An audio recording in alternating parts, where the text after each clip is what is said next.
Hello বন্ধুরা, Ali Akbar food সেন্টারে আপনাদের স্বাগতম। তা আজকে আমি তোমাদের মাঝে নিয়ে এসেছি ড্রাই ফ্রুট কী অনেকে জানে না, তো অনেকেই বলেন ড্রাই ফ্রুটটা কী, ড্রাই ফ্রুট মানে কী কী উপকার লাগে। তো আজকে তোমাদের মাঝে শেয়ার করব সেই ভিডিও। ড্রাই ফ্রুট মানে কাজু, কিশমিশ, আমন্ড, খেজুর, আমন্ড বলে অনেকে, কাঠবাদামও বলে, খেজুর, একটা ডিম, এক গ্লাস দুধ, এগুলো সব কিছু একত্রে ড্রাই ফ্রুট বলে। তো একটা বিবাহিত পুরুষ ড্রাই ফ্রুট প্রত্যেক দিন সকালে ড্রাই ফ্রুট খেলে দারুণ শক্তি পাবে।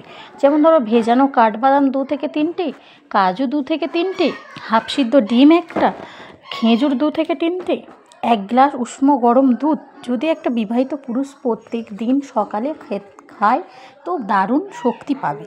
তো যদি কাঠবাদামটা কিন্তু কাঠবাদাম বা কাজু বেশি খাওয়া যাবে না, বেশি খেলে এটা কোলেস্ট্রল হতে পারে। তো 2 থেকে 3টে এটা যথেষ্ট, ঠিক আছে। তো বন্ধুরা, আমি নিউ চ্যানেল, অবশ্যই চ্যানেলটিকে সাবস্ক্রাইব করে পাশে থাকবেন, যাতে করে সবার আগে ভিডিওগুলো দেখতেই পারেন। ওকে, বাই।